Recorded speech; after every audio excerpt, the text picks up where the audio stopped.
So whenever like the start of 2024 came around, actually no, that I'm doing too much when I say that. Whenever I figured out that Blxst had dropped an album and I decided to do a video on it because I want to be the hip hop channel that reviews all the albums. I don't want to miss any of them. I want to be like the Anthony Fantano, but with just hip hop exclusively. You know what I mean? That way, none of them goes under my radar, and I didn't want this one to go under my radar. Um, which made it a big surprise whenever I listened to this album and I enjoyed it as much as I did. I kind of thought this was going to drag. I mean, it's 20 songs, and I do think it's too long. That's one of the few problems I have with it, is 20 songs is a lot. It's definitely a lot. However, it became nowhere near as much of a problem as I thought it was going to be, because Blxst was able to be interesting enough and able to be enough of a presence on this album, which, like I said, it was just surprising. This surprised me a lot. Blxst has always been a rapper that I've always loved his voice. I've always thought every time I hear him on a feature, he has a very recognizable voice. I remember whenever he dropped that Chosen song with Tyga and Ty Dolla $ign. I really liked that song. I really liked him on features. He had this one with Babyface Ray, and I don't remember who's the girl in that song. I don't remember the name of the girl, but the song with the girl, Babyface Ray and Blxst, called Spend It. I love his verse on that song. He had dropped a single that I didn't know was from this album, but it was the song with Offset, which, by the way, I really like that song, and I really liked it. But I've never went out of my way to listen. Like, I've never sat down and been like, I'm going to listen to a solo Blxst record. To me, he's always been kind of stuck in this. He's a really nice feature artist niche whenever I hear him. I liked him a lot on K-Dot's records. Mr. Morale and the Big Steppers, I really liked him on that too. Just, this is like the first time I've actually sat down and really listened to anything he's dropped solo. Like, completely by himself. Like I said, he has a very nice voice. I love his voice. At the time, before the album, I was like, I don't think Blxst is going to be able to do this for 20 songs. And he is. I do like that he not all the features are very well-known rappers or singers or stuff like that.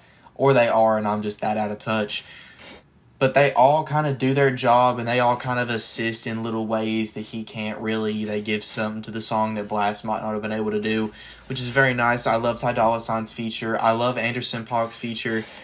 Or Anderson .Paak. Did I say Paak? I didn't mean to say that. I love his... There was another one that I really liked. Who was it? I don't remember. There was another one that I really loved. I do think that the songs could have been a little more varied with the album being so long. But I only really feel this problem on the first, I'm gonna say disc and a half, because Spotify has it differentiated between disc, and there's I think there's 4 disc and there's 4 songs on each disc. No, that it had to be 5 songs on each disc, or there's 5 and there's 4 on each. But you know what I mean. Whatever way makes 20. I only really felt like I was like this. I'm not gonna be able to do this for this many songs, for 20 songs in one sitting, but I surprisingly was able to do it. And then there's this stroke in the middle of the album that wow, my brain just had a lasp. In the middle of the album, there becomes a lot more song variation. There we go. I don't think differentiation is a word, but variation in between the songs. The songs getting a little more fast tempo. Just it gets different. The songs start to sound a little more unique with each other. I'm able to pinpoint what a song sounds like when I hear the name of it a little better. Private Show, very unique song compared to the rest, first 6 or 7 songs in the album. Which, by the way, those first 6 or 7 are good. I'm not saying they're bad. Honestly, they're above average. They're a little bit better than good. But if I had to hear that for the next 13 songs too, with a few other voices in there, it would have definitely got a lot more annoying, and it would have made the album as a whole less as good. But his hooks, Blxst has a very nice hook game, which, I mean, whenever you have a voice like that and you're able to, you get a couple, really good hooks, it's not hard to do, you know what I'm saying? I feel like Like, that's why, like, people like Chris Brown are famous. Hooks, you know what I'm saying? Not, obviously not just hooks, but, like, Chris Brown, very good hook artist. And that's, voice has a lot to do with that. You know, whenever you're trying to make a hit song, the hook is arguably the biggest part of it, that and the production. Which, like I said, features all nice and do their job. Offset's is good, Ty Dolla $ign's is good, Scoops is good, Anderson .Paak is good.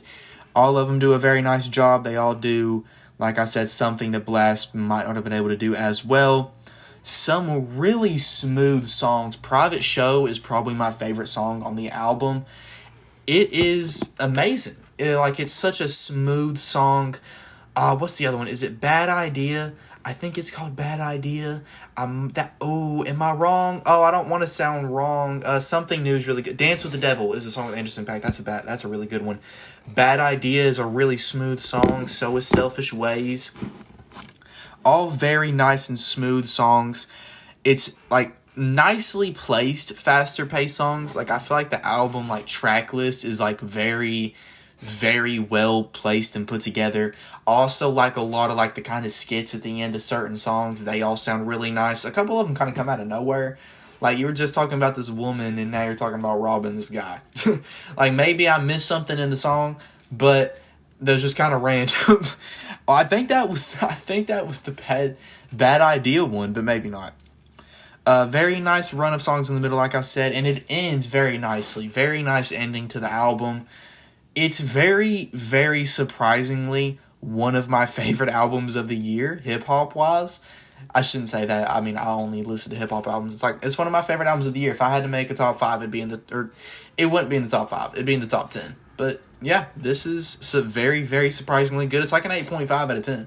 I really like this. I really, really like this. It makes me want to explore more of Blxst music, and it makes me really excited to see what else he's going to do. I hope this album is big. Obviously, I hope this album gets big and stuff. Whenever I really love an album, I hope other people notice it. I know other people probably won't, because Blxst he ain't underground, but he ain't mainstream. You know, he's in that gray area. But like I said, 8.5. I love this album. Please go listen to it. Also, if you've made it to the end of this video, I've been starting to put my social media handles in the end of the description. So if you want to go check out those, then please go check it out.